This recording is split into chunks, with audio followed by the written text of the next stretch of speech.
andaba en Campeche me contaron de un pueblo que se llama Pomuch.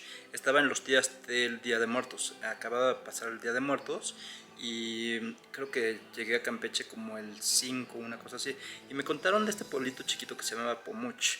Y en Pomuch lo que hacen en el Día de Muertos es abrir las cajas de los muertos, sacan los huesos y una vez sacados los huesos, cada familia